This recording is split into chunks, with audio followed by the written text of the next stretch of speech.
Hello, everybody. I'll give you a moment here to connect to sound.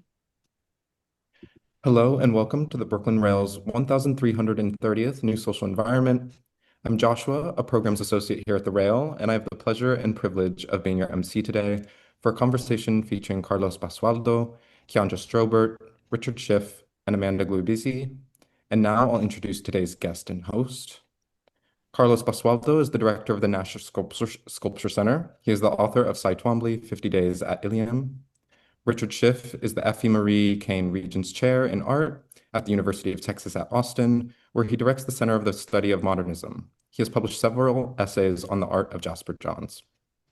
Artist Kianja Strobert's practice takes an expanded view of painting, exploring the transportive powers of tactility, sight, image, narrative, and intermedia. And our host today, Amanda Gluibizzi, is the founding co-director of the New Foundation for Art History and Artseen editor for the Brooklyn Rail. She specializes in mid and late 20th century art, design, and urbanism in the United States, Europe, and Latin America. She's the author of Art and Design in 1960s New York. And with that, I'll go ahead and pass it over to Amanda. Great. Thank you so much, Joshua. Hello, everyone. Welcome to our conversation today about Jasper Johns. I just want to start out by saying that it is a really good time to see Jasper Johns if you are living on the East Coast of the United States. So we have the Gagosian show that was just extended until April 3rd, and that's the show that we're going to be speaking about today. I was just at the Philadelphia Art Museum a couple of weeks ago, and there is a wonderful, wonderful gallery devoted to Johns right now, pulling both from the museum's collection as well as loans from the artist, which is fabulous. So if you're in the Philly area, I would recommend that. And I just got intel yesterday that Craig Starr's next show is a Jasper Johns flags show. So if you love Johns, as I do, this is a good time to be alive. So let's get started. I'm going to start by asking Carlos a question. Larry Gagosian has said that the Crosshatch show came about because he just wanted to see these paintings again, which, wow, good to be Larry Gagosian. But I'm curious about what your vision was for the show and how did you determine its layout? Well, I was not involved curatorially with the show. So, yeah, I had the honor of being asked to contribute to a publication. And for that, I work with Alison McDonald, who is as part of the audience here today. And she is the head of the publications department at the Gagosian Gallery and a great person to work with. So inspiring and encouraging. So my intervention was, so I came very much after the fact. I do believe that Larry has been wanting to, put this together for a long time, and it's something that gathering these works is something that we didn't quite do. For the retrospective, we did not have the kind of focus that this show has. So for me, it was wonderful to see the works together because I think that they show an aspect of Jasper's that we didn't quite focus on the retrospective, for which I work with Scott Rothkopf at the Whitney, and to me, it's just simply a reminder that the work is so inexhaustible, that there's always an aspect of it to be rethought and discovered. And so I hope that people feel the same. I didn't get to see the Philadelphia Museum rendition of the exhibition. Can you tell us a little bit about how that exhibition compared with the Whitney exhibition, just so that everybody who's watching right now gets a little bit of a sense? Sure. The shows were conceived as a unified whole that had two parts. I think that the idea was that the relationship between the shows would somehow echo between parts and wholes in some of Jasper's work. And so, to some degree, at least conceptually, there were mirrored of each other, meaning that the structure in terms of the rooms, was replicated in both shows, with slightly different content, of course. So each of the shows was individually an itinerary through the work, mostly organized chronologically, although not exclusively chronologically. But hopefully, for those of the visitors who had the chance to see both shows, then they were able to understand how they were connected. So an example is that we had a room in Philadelphia devoted to Jasper's interest and strong relationship to Japan, while at the Whitney there was a room devoted mostly about North Carolina and basically his long history with that part of the world. In the Whitney there was a room devoted to a specific painting according to what, which is a very ambitious work from 1964, while in Philadelphia there was a room dedicated to Untitled 1972, which is very pertinent for the Gagosian show because Untitled 1972 is the first painting where you see the crosshatch pattern. So that's right, yeah. So Carlos just mentioned this painting. Even though the works that are in the Gagosian show are slightly later, we wanted to bring this in just to show you that this cross-hatching motif or device is something that Johns was interested in well before the paintings that were included in the Gagosian show. This is a question for any of you. In interviews, Johns mentioned that the image of the crosshatch came to him by seeing a car with these markings on it. And again, looking at this painting, similarly, he mentioned also that the flagstone imagery came to him from seeing it on a wall through the window of a car. And so I'm curious about this, just about the way that he's processing information. One could argue that it could be considered passively, and yet the car is moving. And so he is also an agent in this looking. And so I'm curious about that first, about what sort of looking do we think we can understand Johns as partaking in?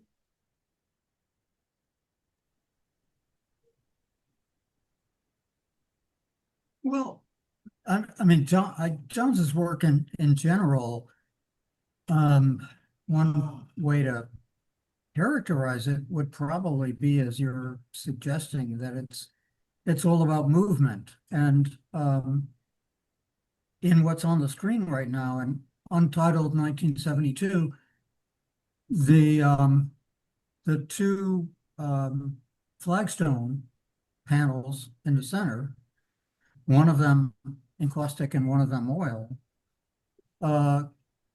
they represent the same pattern in two different positions. So, I mean, the easiest way to see that is you look at the black flagstone in the very center of the panel on the right, and then look for it on the left, and it's over at the edge, as if it has shifted from one of those panels to the other panel. And another thing that shows up is that very often at the extreme right of a Johns multi-panel painting, there's a reference to what's at the extreme left, as if the whole thing was a cylinder and you could rotate it, you could turn it, and it would all fit together. That's a kind of movement. Yeah, I'll speculate on that as well. I think, preparing for today, I came across this quote, which is the rotating point of view, as Richard just said. I think in reference to Johns's interest in Cezanne and Duchamp, who of course embedded motion in their works so often, and I think so beautifully. I think that there is this kind of net that Jasper Johns is able to get, and that is referenced over and over again. I mean, I don't think we have this image, but one of my favorite painting titles in the world is Racing Thoughts, especially with his interest in objects. So this idea that you can somehow capture an object by its name, somehow somehow be in transit and static at the same time, which I think his patterns do so well also. So I think the movement, just to pick up on that, that's something I've always gotten from Johns and this mental movement as well. It's Mm. he's very positioned in between or puts us in between. And I think that's a huge power of the work. He was suffering from racing thoughts at the time that he made that painting. I mean, from the psychological condition of having your your mind keep changing kind of uncontrollably. And it's the kind of thing that, I say suffer because that's the correct medical term, I guess, but it's a joy to suffer from racing thoughts in a sense, if you're Jasper Johns, because it's something itself to think about. It's thinking about thinking. Yeah, I think that the question about looking is very pertinent to Jasper in general for the work. And the question that Amanda you ask is, what is this looking? What are the terms of this looking? How can we understood? I think it's a very, very central question and a very difficult question. I think it's especially pertinent. I think it is, in connection to the crosshatch, because as you very well described, Jones said that he first perceived the crosshatch in a car that was basically driving past him in the Long Island Expressway. And I think it's hard to imagine how that almost instantaneous encounter can produce such a strong impression that he would be able to render this pattern, which is extremely complex in its status, in its, I would even say, ontological status, because it's not a depiction of anything really. It's a thing in itself, but it's a thing in itself, only if we accept that that thing has no name. Even the name crosshatch came after. It was not, Jasper didn't call it that way, right? So I think that it's a very good point of departure to think about these works, to somewhat interrogate the question of looking in Jasper. How is it that he looks, and how is it that he invites the viewer to look? And I would just simply say that it's not just looking for content, right? And in terms of the racing thoughts, I think that if I remember correctly, Jasper, in a sort of like a social event, described to either, I think he was a psychiatrist, what a perception that, sort of like perception that he had, at the time, but it was connected to anxiety, So, Richard, I'm not sure how pleasurable it was. I do believe that Jasper was able to look at it, with a sense of detachment, or at least try to. And detachment, as connected to looking, is central for Jones. But it was certainly connected to, to anxiety. And if I remember correctly, the psychiatrist says, well, that's called racing thoughts. So it wasn't a proper diagnosis. And I won't go as far as saying that Jasper was suffering from the condition, but he was certainly experiencing that, at the time. I mean, I agree with what you have just said. He was suffering, from the condition, but it also was of interest as something to reflect on, the sensation.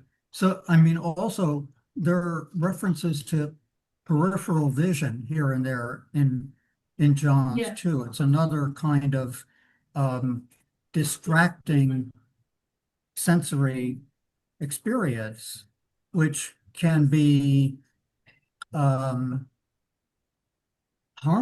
to your work if you're getting distracted all the time by what's to the right and to the left. But with Johns's paintings, especially with these horizontal format works, the left-right pull on them is remarkable. And but I have to say, I resist calling them hatching, which caught on and everybody does it, but they are hatchings and not cross hatchings. They cross only in the versions where there are large ones and small ones, and you have two images on top of each other, and that's technically that's not cross hatching either. But hatching is you have a Picasso slide in the mix, and that's an example of the kind of mark that Johns makes, which is a hatching mark and not a cross hatching mark. Before I move off of this idea of seeing things from a car, I was curious to know if either of you has ever asked him if he was driving or if he was the passenger. He says he was a passenger, I believe. He was in a as far as I remember, there is no mention of him driving or being a passenger in the recollection. No mention of what? There's no mention specific of him driving or being a passenger in the recollection. Oh, I think my memory of it is, but it could be wrong, is that he was in a taxi going to the airport and he saw the car on that trip, but I could be confusing one thing with another. I think there is someone wrote that. And perhaps we're relaying something that he had said, but I don't know that it was ever said directly by Johns in any of the things I read. Most recently, I mean, there is a passage in Roberta Bernstein, monography, in which she relates the incident. That's where my information comes from. Okay. I was just thinking that it's different to be a passenger versus being a driver, right? And you could understand how someone, if they are driving and noticing a pattern on the back of a car, might actually have that moment where it seems to stop, and that you could actually clock it in a different way from just racing by someone on a highway. As Richard mentioned, this is Les Demoiselles d'Avignon. This is a detail from Picasso's, one of his most famous paintings, if not his most famous painting. And this is actually a painting that Johns mentions that he is influenced by. And he said specifically that he's interested in the kind of coarseness of it. And I'm curious about that, about what you think the coarseness of it did for Johns.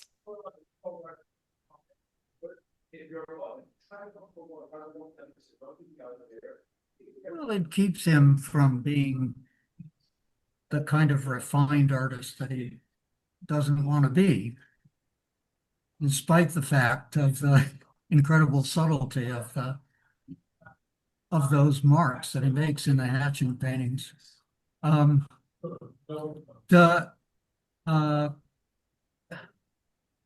coarseness. I mean, he does such peculiar things. In one of the works, which is, I think, both oil and encaustic, the encaustic side fades out, and and has more drips than elsewhere at the edge. And so the whole surface, I mean, that's a kind of sort of failure of consistency, if you want to think of it that way. But it creates a kind of compositional tension in the whole work. The ones that are both oil and encaustic are the trickiest ones. There's a untitled 1975. It's squarish. It's got 4 panels, one larger one and 3 smaller ones. If we can put that on the screen. Joshua, that's slide 11, I think. Yeah, and that one, it's often the case, but he breaks his own rules all the time. Those 3 smaller panels to the right, the top one has its hatchings mirror what's to the left of it. In the middle one, they break like there's refraction. And in the bottom one, there's continuity. So there are 3 different ways of connecting or relating.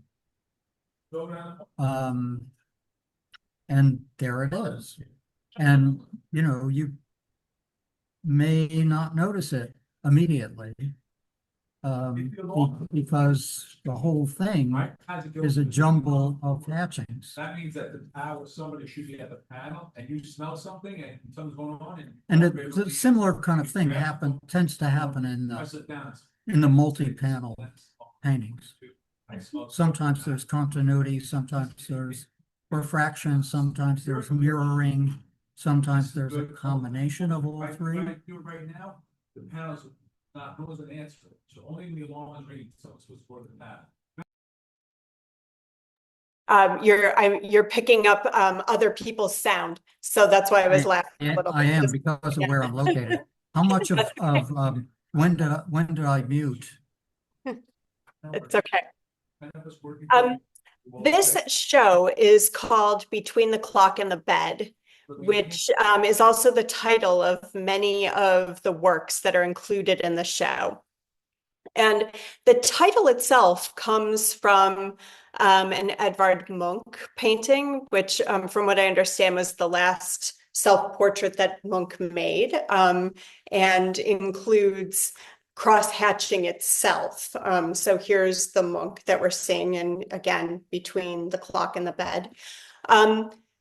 Can we talk a little bit about this title and its importance for Johns? I'm very, very curious about it because I think it's important that it's neither nor, and also not both and, it's between. And so I'm curious about what we can do with that title.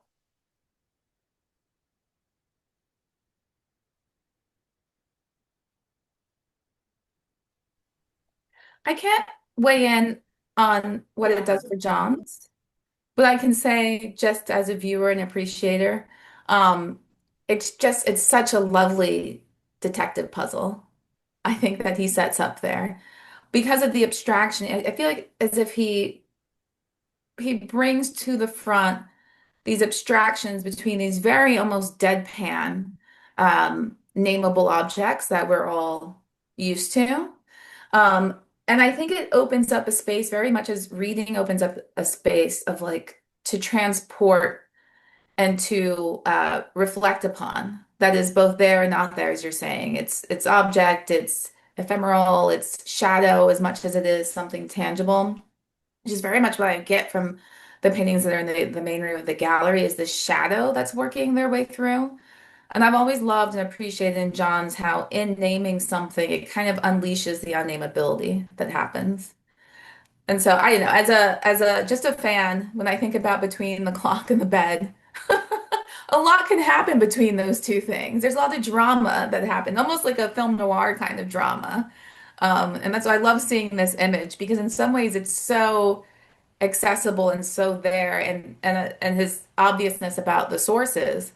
Um, but at the same time, it to Carlos and Richard's point over and over again, it opens up this space of thinking, which I think is really unique to Johns's work. I love what you just said about the unleashes a space of unnameability because I think that that's so much what the Jasper's works does, you know, and I think that it's also interesting because between the clock and the bed, I mean, it's so expressive, right? I mean, the Munch painting is like the excess of expression, as you say. There's so much there. And then, the way in which Jasper uses his pattern, this crosshatch pattern to somewhat echo that painting. It's incredible considering that some of the earlier work, that he had done on the pattern was so cerebral or, so nuanced and subdued in so many ways. So I think that the sort of the Munch painting allows him to open up the kind of expressive possibilities of the pattern in a way that is quite mesmerizing. I wondered too about a little bit earlier than the first cross-hatching painting or hatching painting. He talks about avoiding the polar situation. That he wants to be aware of both mind and body and not preferencing mind or body. And I'm curious about that too, about the way that this way of being between avoids the polar situation.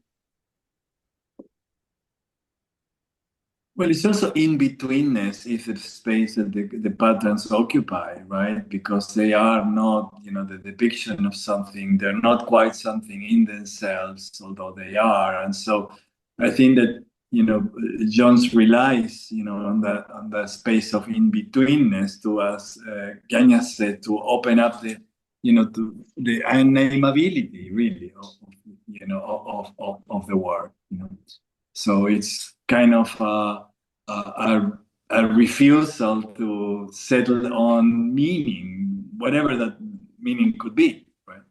Mm-hmm. With the direct reference, at least in the title, to the monk, do you think that there is a sense of mourning here? And the reason I'm asking this is because Richard asked both Carlos and Scott about emotion and the emotions that are kind of stirred up by looking at John's paintings. And so I'm kind of curious about the way that the title might actually kind of drive emotion for us.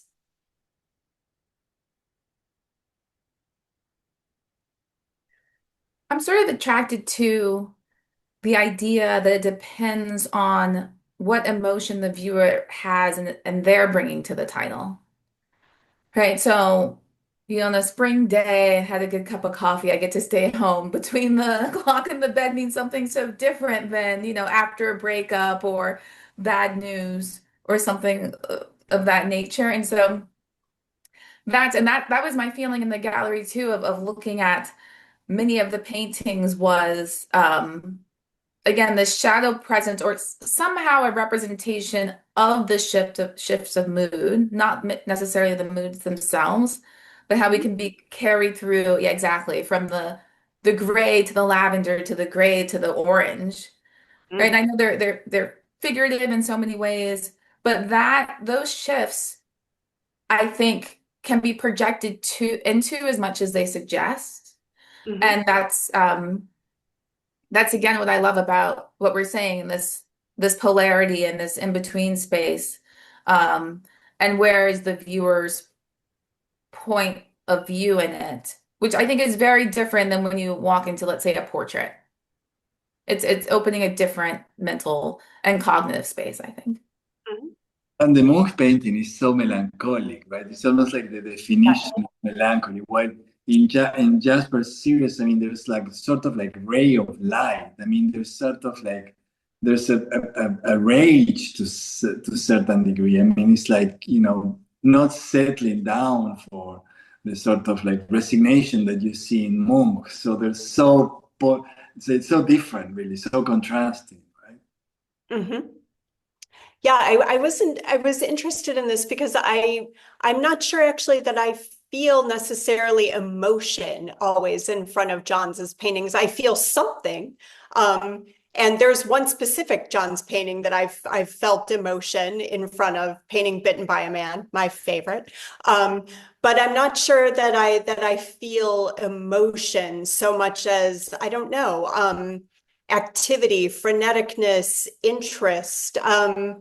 And so I was curious about this and the way then that the title actually does something for us. The other Munch references are more emotionally charged with the skeletal forms, um, a lot of graphic work that has Munch references and work and paintings. And these one wonders, if he was simply of course, there's the obvious connection with the pattern on the bedspread in the Munch painting, but that is a chance connection. And then I don't think it's beyond Johns to simply be fascinated by that phrase, beyond the clock and between the clock and the bed, which is where Munch happens to be, between the clock and the bed, and he can't resist using it for a group of paintings. And it doesn't have to, the paintings themselves don't have to refer to the space between the clock and the bed. Right. I mean, Jones is such a poet all the time, as well as being a visual artist. My apologies for the noise that's going to come and go, which I can't control. That's But okay. We know it's not your fault. it's nice, Amanda, what you said about emotion, but because I think that there's a kind of like density to emotion that implies like a sort of deliberateness about it. And I think that my experience with the works is more of, what in Sanskrit is called bhava, which is a sort of like mood, I think that the paintings are very moody, and they transmit that in different ways, but ultimately the range of moods accounts for an expressive range, and I think in these works is so vast, basically. Mhm.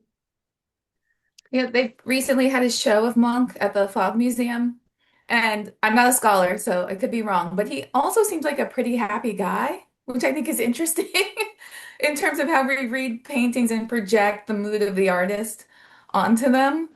I mean, I think it's a material that one gets to play with, even melancholy, right? Because in the working through of something, often that alone is helpful. It's like exercising, right? It's a way to unite, especially large works like these, one's mental state, their physicality. And to get through one of these paintings is really tough.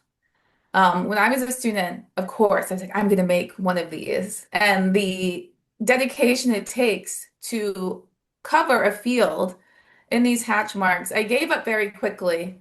And also, of course, with all the other information that's in there, like the collage of newspaper and again, the oil, the encaustic.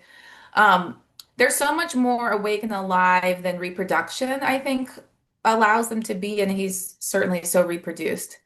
But I do like, following again on Carlos and Richard, that it's one can find something as a prompt and not necessarily absorb it, but work through it in a way that can be as technical, I think, as it is emotional. Mhm. I think for me, the paintings almost remind me most of like that kids game pick up sticks.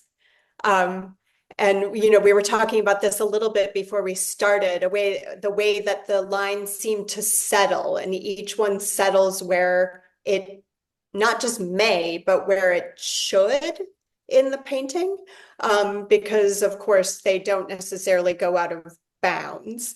And so, as I mentioned, I was thinking a lot about this note that he wrote to himself in one of his sketchbooks, Objects should be loose in space. Fill the space loosely. Ritz crackers. If the contents of this package have settled, etc. Space everywhere. Objects, no objects, movement. I like the idea of all of these things falling where they are and then settling themselves into the canvas.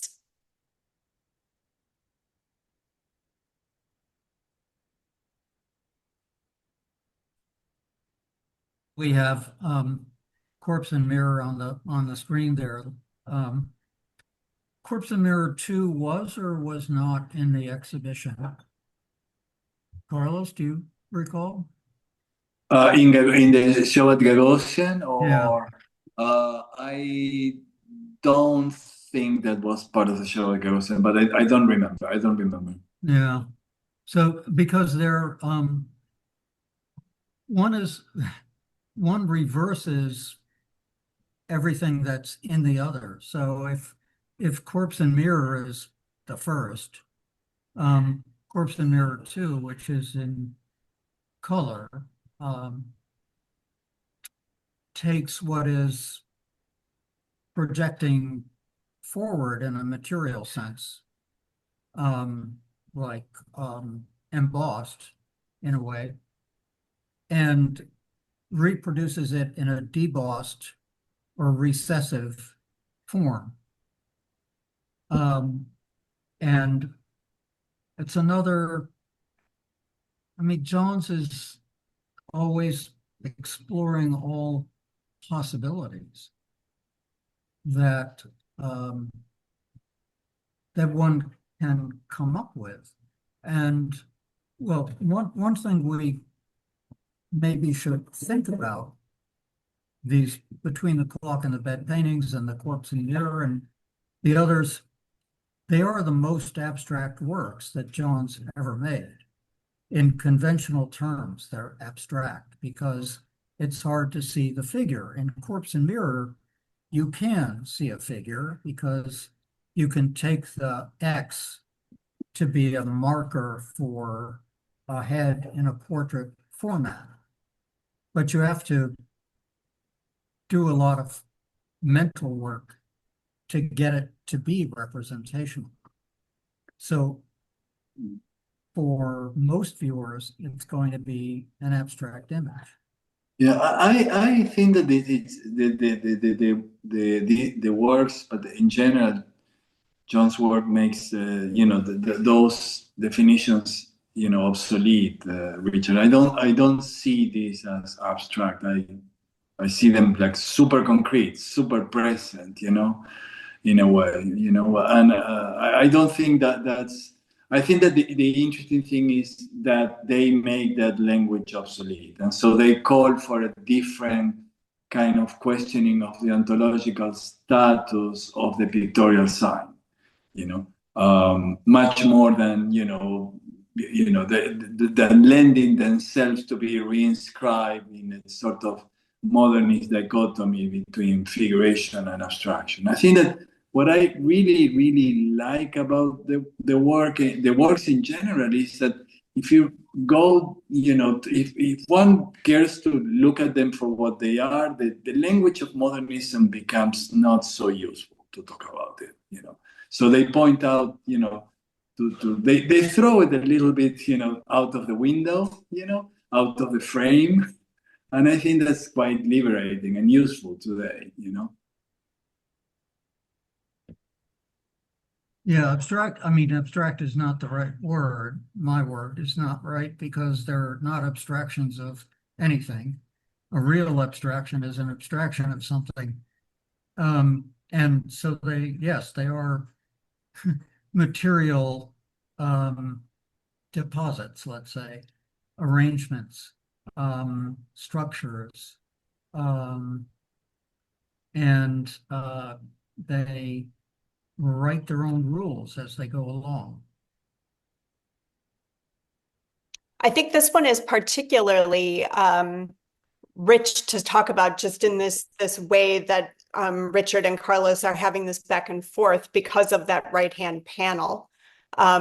We have of course, the cross-hatching, but then we also have the X that Richard mentioned already, which we could read as being carved in, but also could read as being on top. And then on top of the on top, we have this zigzagging pink, which looks more brushstrokey than just like a graphic line. And then, of course, to the far right side, we have this burn mark or melt mark from the iron that he's applied to the right-hand side. And so underneath this melting mark too, there are drips coming off of that mark. And so over and over again, there is something being done to this side, to this panel. The in Corpse and Mirror 2, the X is depressed, made probably by taping an area and then removing the tape so that you get a phantom X instead of you get a negative instead of a positive. In Corpse and Mirror, that form is a positive. Richard, I can tell you at least in the checklist for the exhibition, yes, Corpse and Mirror 2 is here, although I can't remember if they're hung anywhere near to each other to be able to make head-to-head comparisons with them. Yeah, and I haven't been there yet, so I'll have to check it tomorrow and see if my memory is correct, or whether I'm thinking of a completely different artist. I like what Kianja said about how difficult it is to actually make them. And then, it's interesting to think that Jasper spent like 10 years making them. I mean, it's like incredible. And not only this, but the Usuyuki prints, which are so complex with like 12, 13 screens, and they become,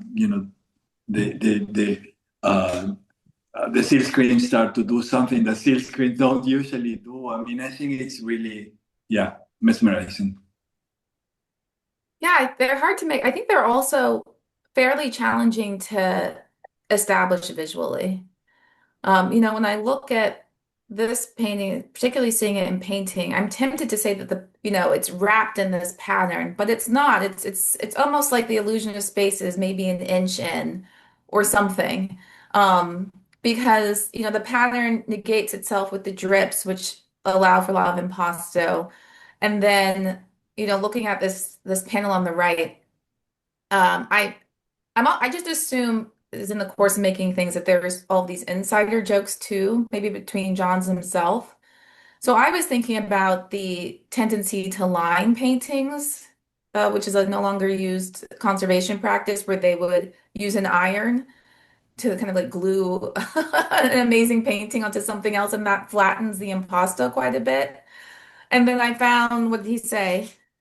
In his appreciation of Duchamp, I guess Duchamp had a prompt that was like use a Rembrandt as an ironing board. And so that changed my view of these iron marks. I hope Jasper Johns feels good about himself. I would, but it's almost like look at my Rembrandt, which now I get to put my own iron on. So it's funny in light of his own words. And of course, just the speculation.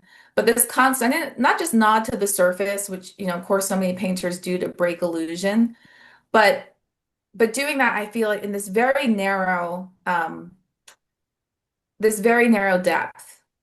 I had the same challenges with Between the Clock and the Bed as to trying to figure out actually what is the illusion of space here, because a complete pattern, you can just get rid of that conversation, I think, totally.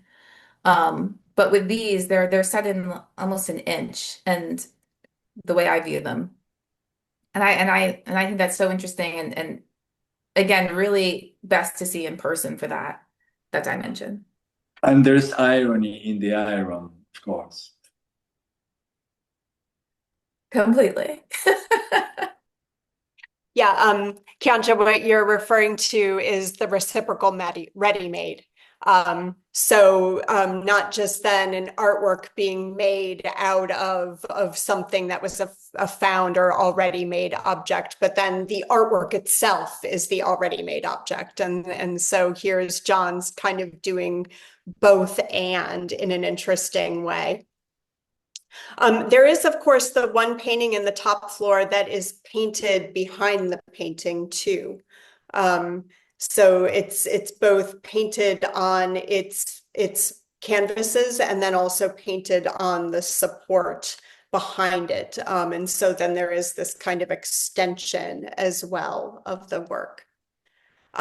Carlos, you mentioned his prints, and I'm very curious too about, is there an influence of Johns's experience with printmaking and his use of the hatch mark?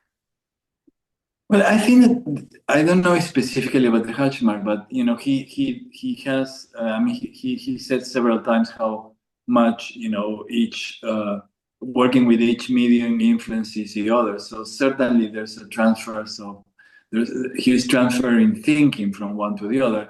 I mean, the hatchings are also used traditionally they're used for prints. They're also used for drawings. So they exist in the space in between again, right?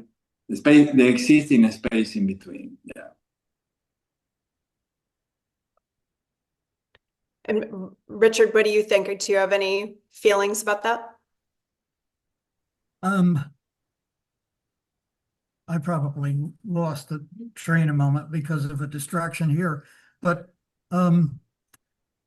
in just looking at this, I mean, something I would ask us all, what are our thoughts about the drip there, which is very intentional and placed in a very compositionally effective way, and which shows up in other works as well. And in a similar thing, there are these, let's say, mannerisms in Johns, or these devices, which tend not to be given meaning by commentary, by people who write about Johns. In Corpse and Mirror, at the extreme right, there is a slanted line just off the edge of the right margin. And that line appears in maybe 100 works by Jasper Johns, very close to the margin. Sometimes it's at the bottom, sometimes it's at the top, often it's at the side. It shows up when you have a two-panel work. Sometimes it will be in the center, along the edge. What is that line? Why is that line there? What is that line doing? Does that line have something to do with the rectilinear format, and it's throwing the whole thing off and kind of lifting it up? Maybe. But it's, I think I may have asked Johns about that, and of course got a blank look, as if he didn't know that he did this. And other people have, and Carlos, you may have encountered that if you asked a direct question about something very specific. But I mean, in my experience, you don't get answers to very specific questions. It's as if, well, these things happen. You do this, this happens, is something that he says. But the works that we're looking at are full of these little peculiarities, which we recognize as being specific to Jasper Johns. What do they mean? Do they have to have a meaning? I don't know. I mean, it is confounding to ordinary critical method.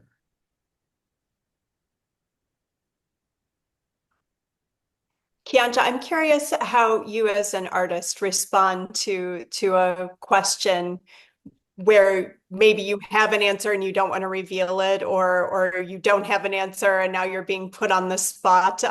How does an artist respond to a question like, what is going on with that line or the drip? Sure. Well,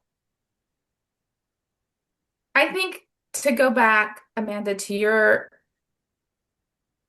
point about and but, or and, I would say and but and not and yes. Like it can keep going in that very like Beckett kind of way, which of course is appropriate here.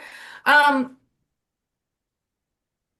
think things are pictorial and they can be part of design, but design sounds so cold. But let's say the desire to moving the eye around, a painting is obviously a very well-known desire of some artists. So I see that line on the side, Richard, going back to something you said earlier about this interest in the peripheral. And I take that interest not just to be uh, uh, intellectual, but to be about how to organize pictorial space. So the suggestion that these paintings can continue is something that I get from them over and over again. I mean, interrupting a pattern alone speaks of this continuation. They can be seen as complete paintings, but also as fragments, especially because of how close up we are to them. So I think in these works in particular, there's just this continuing that keeps spiraling out as life is. So it's just this constant, you can kind of only grab fragments. I mean, that's kind of the limitation that we have, I think, as limited beings. And I'm against AI and trying to be perfect. So I think it's a humanistic thing to acknowledge our fragmentation and to be and to grab that as an artist. I interpret these in so many ways. Certainly the yellow, I can say it's urine. I could say it reminds me very much of when Francis Bacon throws a glob of white paint against the surface, which again destroys that illusion for a second, gives us a moment while we're looking to remember that this is somehow object-like or that this is magic. And so those are the kind of remembrances or experiences that I bring to these kinds of works. But I think, Amanda, to your question about being an artist and not wanting to pen something down, I hope when I feel that way, it's because that's just not how I experience life. And if it can be pinned down to one thing, then maybe that's a bit of a failure. I think that's where the evasiveness comes from. I mean, language itself, of course, it's just we are continuously entering into these abstractions. So yeah, I think that there is this playfulness again with the deadpan in Johns's work across so many bodies of work, and even talking about like the Watchman versus the Spy. It's this constant, elusive, shifting perspective on our world and our identity that I appreciate in this work, and maybe irreducible, even when I think an answer can be slightly simple as this helps to move the eye around, but that should launch into moving the brain around. Yeah. I completely agree, and I think that the play aspect of it, and the thing is that signs, don't have to have a meaning, right? I mean, they have energy, they don't have to have meaning. And I remember also that a Spanish translation of Rilke, la rosa es sin por qué, florece porque florece, something that means the rose is without the why, it flowers because it flowers. And I think but I like what you just said, Kenya, about sometimes you just want to get the eye of the viewer moving. Yeah, because it moved his mind too. That's perfect. Thank you. It's so interesting to think, Kianja, about that line that Richard's identifying as almost being a line that is subject to parallax, right? And then you might think again about being in a moving car, right? If you're a passenger in a moving car, sometimes you'll notice that the side of the front window will match up perfectly with the side of a building and then move again, right? And it's not that they're necessarily moving, it's that you're moving along with this moving thing. And so it's wonderful to think then about that line as contributing to that idea of parallax, which then would cause us to move more around the composition of the painting. Yeah, absolutely. I think these devices, they frame in all of the different definitions of that word.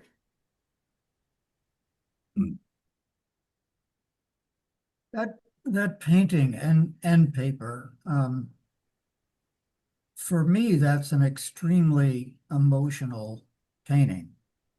And I'd be hard pressed to explain why. But I remember when I first saw it, I believe it was the most recent painting at the end of a Johns exhibition in Philadelphia. I forget the exact year. And it was, well, it would be 76, I guess. Does that sound right, that there was a show in 76, 77? I remember it being the most recent work in the show. And it, of course, it came after so many of the hatching paintings and the flagstone paintings. And it's the hatchings and the flagstones transformed and muted. And then there is that drip, that excretion in there, and a little red line in the upper right corner that's doing something. But the whole thing has a very strange space that is partly chromatic, with the colors, the brighter colors emerging, and partly linear, compositional. And then there is that break as well in the middle, two patterns that offhand don't have much to do with each other. They relate biographically because Johns tells a story about seeing the flagstones and a story about seeing the hatchings. And both of them have no verifiable source. So, the sources, the history is shrouded in mystery. And here is all of this art being filtered through this mind and hand and eye of an artist who's extremely, excuse the word, original in the way that he works.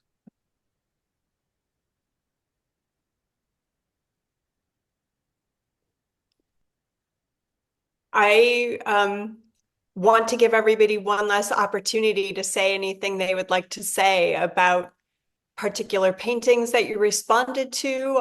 If you want to respond to Richard, Kianja, Carlos, do you have anything more that you feel like you need to share with us about Johns?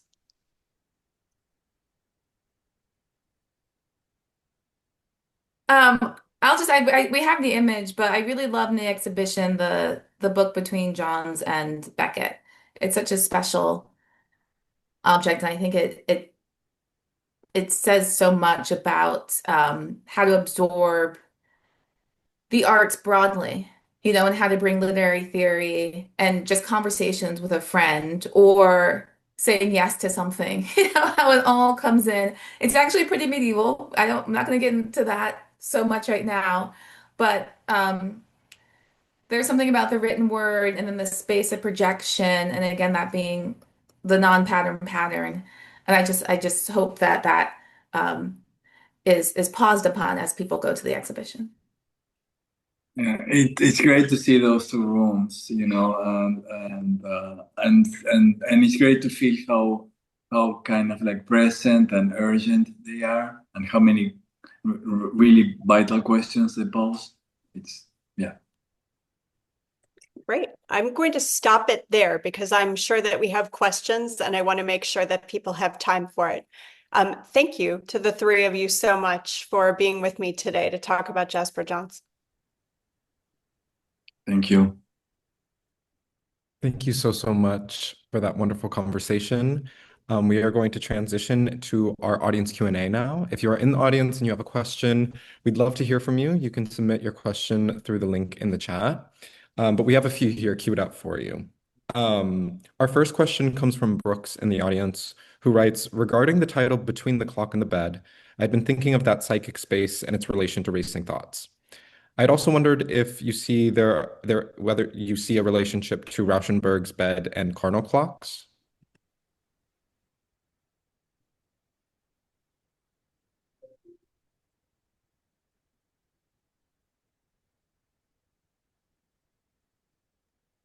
I can say I don't see a relationship between that, but I did think about Rauschenberg and the gap between art and life.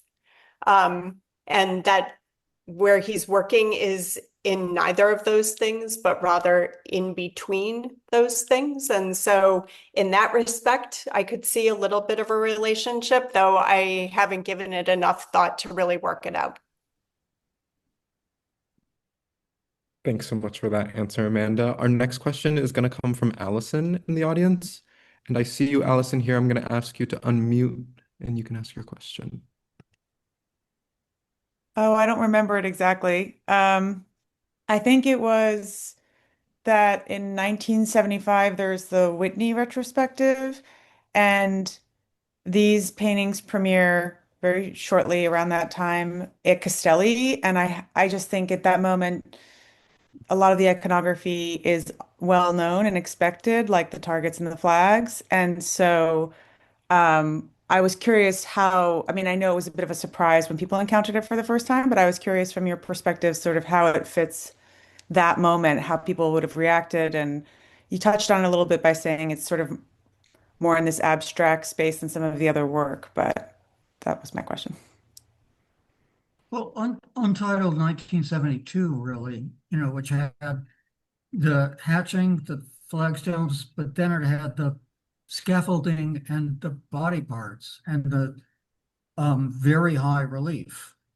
And that really affected people. I mean, people found it dumbfounding because Johns was extremely famous and people wanted to understand Jasper Johns. And then there was this 4-part painting where nothing really seemed to belong together. Extremely complicated. So, I mean, that was a moment.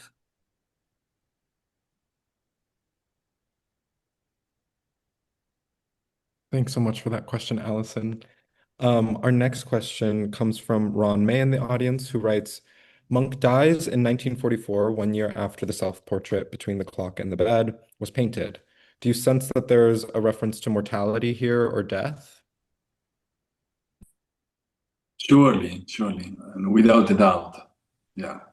I think that's mortality is something that Jones has always, thought about.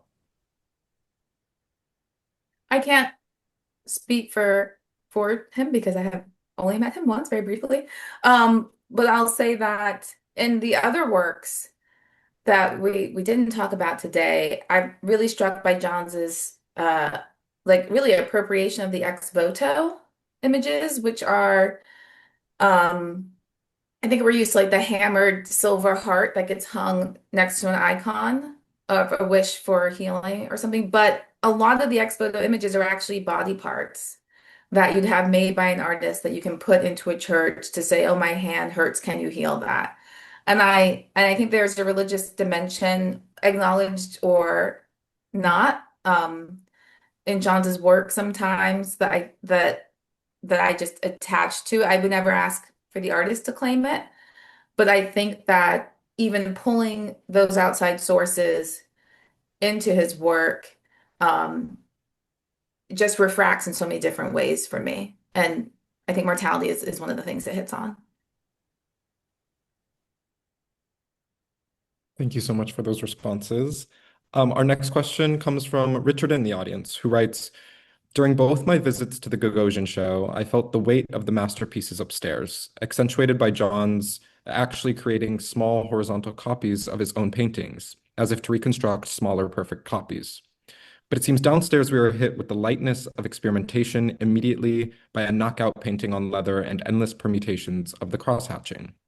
I'm wondering if the panel also felt a difference in intention between the works on both floors.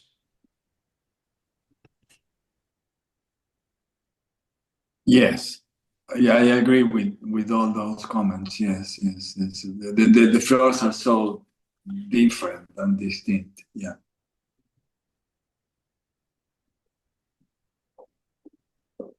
Thanks for that question, Richard. Our next question is from Janice in the audience.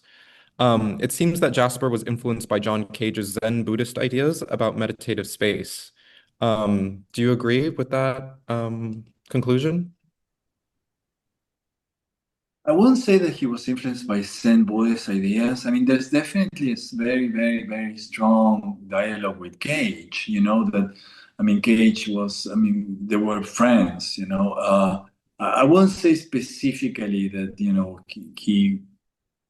of course, Cage himself was so interested in Zen Buddhism, but, the idea of chance for sure, that's very present.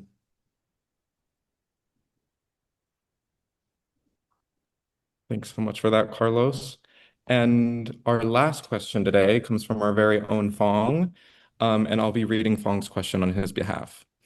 Given the fact that Jasper began his cross-hatching paintings and drawings in 1973, the same year he met Beckett, which eventually led to their collaboration, featuring Jasper's etchings alongside Beckett's texts, how would you describe their shared hermetic nature, while committing to the notion of the void or quietism, a form of philosophy that entails utter avoidance of explaining and theorizing, as it lies strangely and comfortably in between skepticism and minimalism, yet generatively is driven by certain degrees of pragmatic perspective towards truth?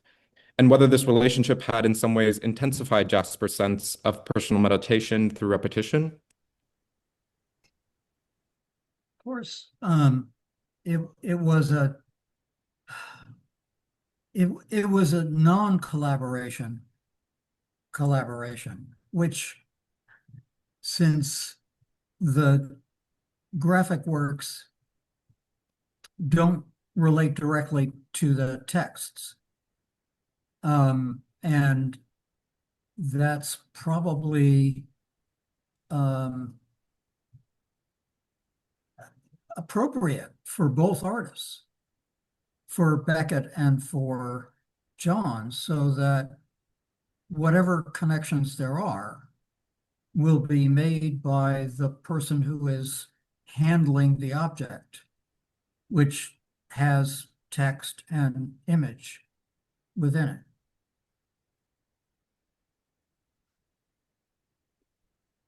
But that's only part of what Fong was asking. So the rest of it, somebody else will have to talk about. Kianja, did you want me to pull up the images of your work in the slides?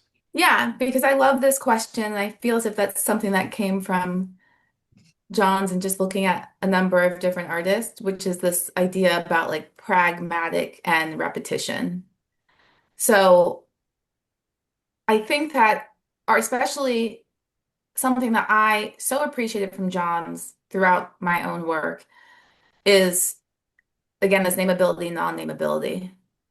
And something that helps me in the studio very much, especially with the last show, was to keep a ceiling on it and again say, I am making this object, which for me was a bench, and very much in agreement with John's is let's work with something that people already understand.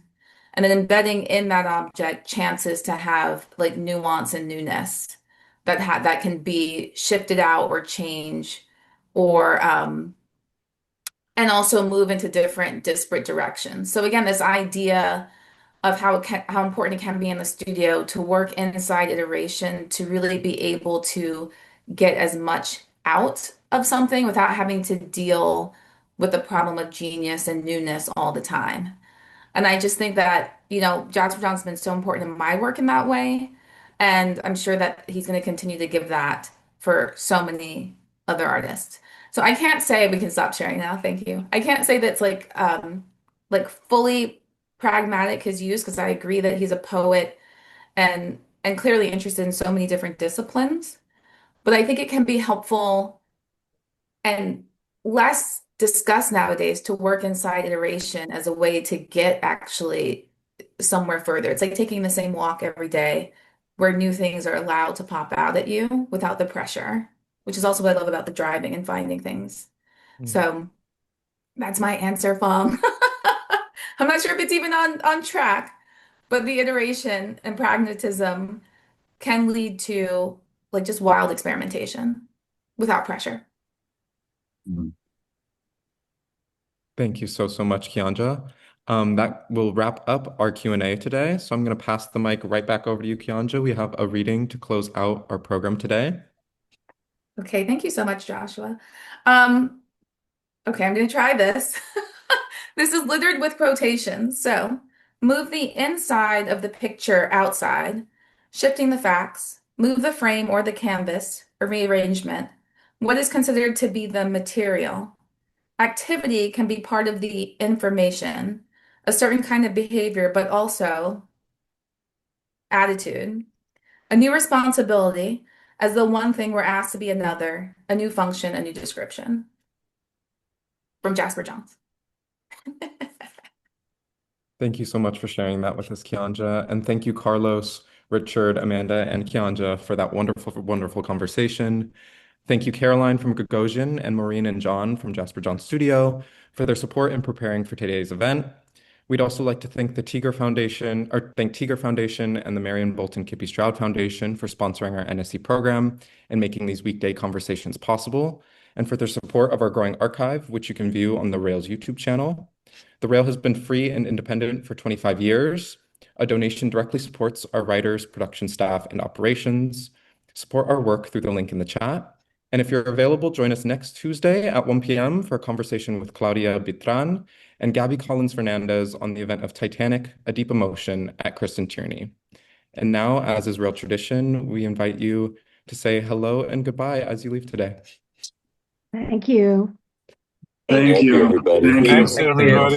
Thank you very much. Thanks, Thank Richard. you. Bye-bye. And so much. Angie. Thanks, guys. Great That was job great. today. All right. Thank you. Everybody. Hey, Thanks. Take Kianja, care. hope you're well. Bye. Thank you. Thank you all. Thank you.